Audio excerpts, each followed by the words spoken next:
So the reason this car is here today is because of the belt system. It's not aligned properly. He was having troubles. The first belt came off. We weren't sure why. We knew it wasn't aligned very good, but it's a 10 rib system, and I wasn't worried about the alignment at first because we're going to a supercharger later. So we were only using an 8 rib belt on a 10 rib system. So I thought, put it in the middle, see where it lands. It landed off a little bit, so I keep note of it, and he drove it. Belt came off, and it must have hit a line because later on the belt started having trouble again. The AC belt shredded and this main belt got taken out. And when that happened, he noticed that the transmission cooler lines were against the belt. He thought, oh, well, that's what's causing it. I thought, well, maybe the other belt took that out. So I'm thinking that belt actually hit those lines, the first belt, and brought them into the way because the bracket underneath is bent quite a bit.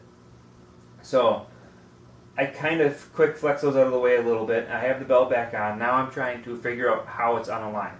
So now I have all the belt on all the pulleys back all the way to the last rib. And we're going to see how far it moves forward and where it moves forward. If it moves forward on the crank pulley, if it moves forward on the other pulleys, whatever. I think it's going to move forward on the crank pulley because I used my laser alignment tool on it. It looks like the crank pulley is sitting back compared to all the rest of the pulleys, which is really odd.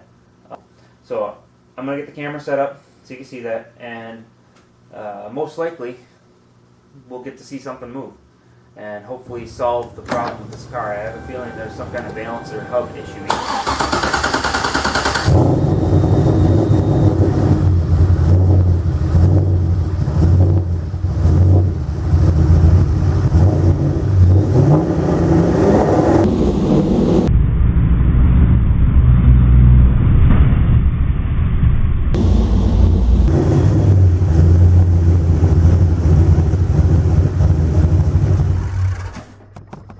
So right now I'm just actively taking off all the little brackets and things that are holding the cradle on. I undid the steering shaft just to make sure that rack and pinion doesn't become a problem. Proven to be much more of a challenge than I expected. I'm going to have to remove one of the lines for the power steering filler, I mean. It's definitely in the way, unfortunately. Now, I've made the special pliers. It's got a couple really small notches in it. That's for cutting the crimp style clamps, the OE clamps. They actually make a pliers for it, but I saw how it was designed and I just made my own.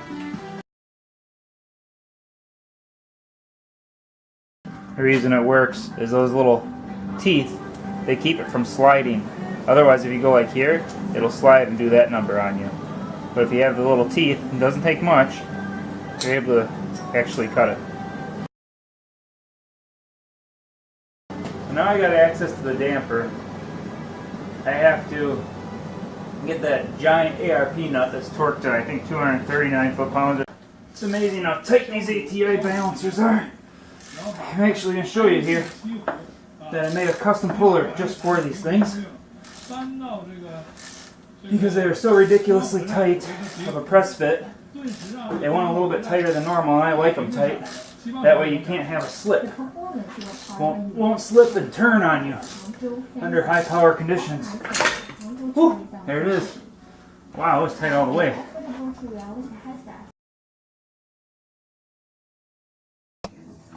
So there it is. There's the crank snout. I got it out, so that's good. And you can see there's no crazy marring on the side of the snout. If the press fit is too crazy tight, a lot of times what will happen is the metal will actually start peeling as you're pulling it off. But it's not too tight because it didn't leave any kind of marks, so it feels pretty good. It must be just the perfect. It's extremely tight, but it must be alright because it doesn't leave any marks. Now this is my custom balancer I was mentioning, or puller anyway, for these balancers. Now I'm going to go ahead and get it out of the way here, show you what it is. Okay, so basically, that's not good. It might actually be damaged.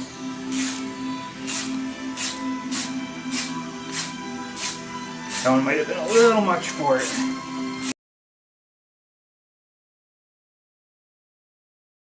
Okay, so it looks like it went dry. I think it's going to be okay. But I put ARP lube on the threads. I think this one just required so much that it got to the dry section of threads, and it's a little bit tight now. I'll go ahead and run it a few times with an impact back and forth and work it. It'll eventually loosen up. But I had to make this custom puller just for these things. You can see it's insanely thick.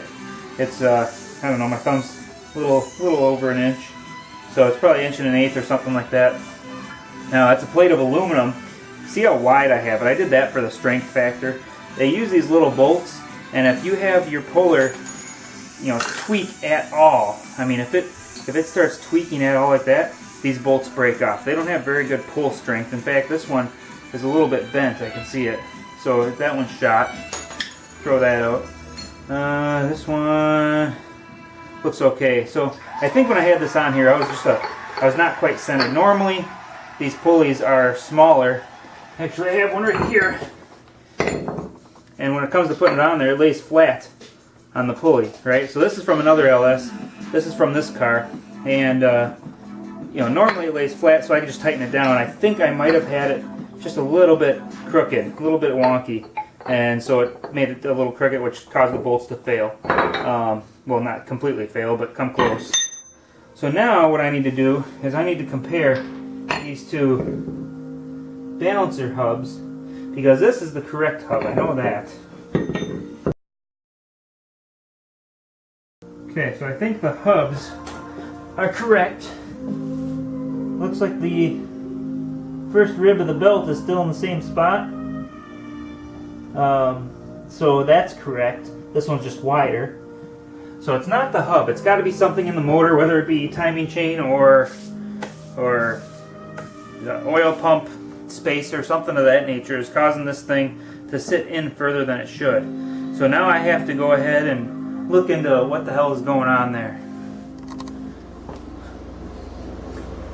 Okay, I've looked over the situation, and it appears that the oil pump drive gear or piece, it's like a goofy spline looking thing, but it drives the oil pump. It seems like that's too short.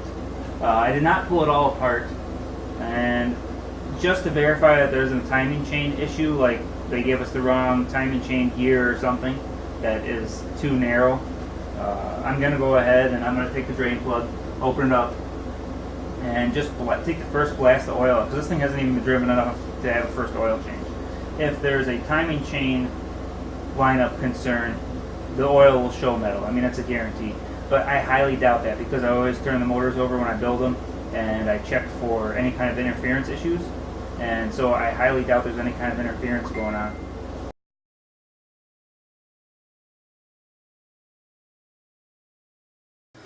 Okay, the filter is out. There's a little smear of RTV here. I don't know if that's a sliver from something that I had left over from RTV and things. But I don't like what I see, so we're going to go ahead and get this thing cut open, and hopefully there's not too much damage done. It does look aluminum or iron in color. If it's iron, it's rings. If it's aluminum, there's a good chance it's timing chain. I suppose iron could be timing chain as well, if the timing chain is binding against itself only, because I did check for interference. I always do. So I don't think it's interfering with anything else, but if it's strictly iron, I suppose it's possible that the timing chain is binding on itself if it's at a goofy angle or something. I would have thought that I could have saw that when I had the thing apart. I don't know, maybe not. One little piece of shaving there. Let's see if it's iron or aluminum. It's aluminum. That could be from machine work getting done, who knows. It's another little guy. Also aluminum, I think. I believe. It's in there a little bit more so though. So maybe the magnet can't quite grab it. There's another little guy. A couple of them. I'm going to get a pick for those. They're way down in there. Nope. Must be aluminum. Thought it was sticking at first, but I think it was just the oil catching it. Such a small piece. Okay. Mostly aluminum. Except for maybe the dust. That's probably ring dust though. Take a look at that quick.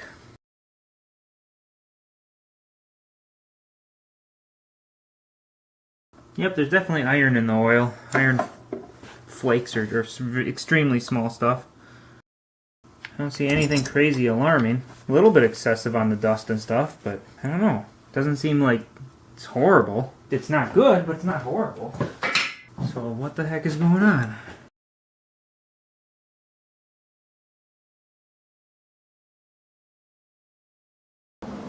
Now what I'm going to do here, I'm going to try and do, soak up the oil before I wipe this clean off this magnet and see if I can notice anything. Any of the big pieces. Dust I have no concern about. That's just from the rings. Okay. See if I can find any. Oh, this is like a tall magnet, so there's not much on there actually. Okay, I feel one small piece there. It's not very gritty though, so that's good.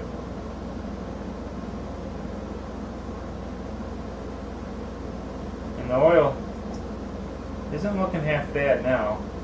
I think the magnet was just too full of ring dust to be able to soak up anymore. Yeah, that magnet was just too full. So that might just be mainly ring dust, which is extremely good news. The only drawback is now the motor is well broken in because that ring dust is flying around in there so much and the filter wasn't probably filtering it out completely. But I digress. It's not the worst news in the world, so it's doable. So this vehicle does have a double roller kit. This is the drive gear for the oil pump from it. Measures at 1.17. This is a gear that I had in my basement for a double roller. I'm going to measure it now. I'm going to compare it. I'm going to take my caliper here and I'm going to use this end to find out via the double roller. See how it's got these little slots? And I'm going to shove it alongside the crank and then into those slots and see where the depth lies. And then I'm going to measure it on this to see the difference. The one problem I think I'm going to have is there is a chamfer on the crank there, but I'm going to try and get it as close as I can. The pulley is off 2 ribs, so that's a significant amount. I'm hoping I'll be able to see which one of these parts is the incorrect depth, since the balancer appears to be the correct depth. So I'm going to go ahead and measure some things up here. I can't even use that. I have to use a feeler or a wire. So I was unable to use the caliper because it's too big to fit in the area that I need to fit it into. So I'm going to use this wire and base it off of the timing cover depth, and then kind of use that to measure from there. I don't know. Maybe I'll go to the end of the crank snout. That'd be the best one. That's what I'll use. Okay, so I can definitely feel the chamfer. So I'm going to go to the top so it's as close to the actual measurement as possible. And then grab a pliers here.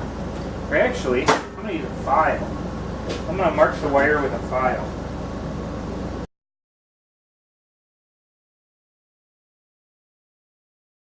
I have another crank here from a stock LS2, which is going to be the same distance, even though this is technically like a LSX, LS3 combination thing. So, let's see here. Alright, this is the stock crank that I still have sitting here. A little bit of an angle, so it'll be long. 3033, so it's going to be the 320. So that depth is correct. How is that even possible? 130. Oh, wait a minute, that would be more. Yeah, but only by 20 thousandths. It's not near enough. There's no way the face of the block isn't machined enough, is it? Because that would bring all the pulleys forward, but that'd be a lot of material. A lot of material. There's no way. There is just no way that's the case. It just doesn't, it's not adding up, and not at all. Assuming the crank snout's the same length, I guess.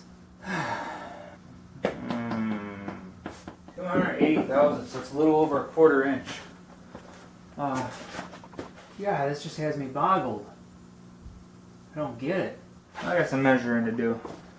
Alright, so at this point in the video, I was pretty angry with the car. Basically what I did is I ended up measuring everything and anything I could possibly think of. and it didn't pan out for me. No matter what I did, everything was good. Everything looked fine. I wasted a lot of time farting around, not only with that laser alignment tool, but measuring things because of the laser alignment tool is what it comes down to. And it turns out the tool was out of calibration. That was the first time I've used it. The second time it's ever been used. I bought it from a guy and had it used once, but I won't get into that. Now, I'm going to add a link to a video for the laser calibration. If you want to watch it, feel free. It's a short video. The situation, if you will, it ended up being pretty hairy. It just beat me up really bad. I spent a day and a half just fighting this thing and not getting anywhere with the car. I also missed out on the very beginning part of the taking the cradle down for the footage of that. 3 of the files ended up corrupt. I think I have a memory card that's going bad, so I'm going to have to keep an eye on that, figure out which card it is that's going bad. But anyway, if you like the video, please like, share, subscribe, and be sure to watch the next video. The next one's going to go over what I found and where the actual problem really was. So yeah, make sure you hit that little notification bell so you can see the next video. Otherwise, check on this video again a little bit later, and I will add the link for the next video onto this video. So thanks for watching, and hopefully it was a good video for you.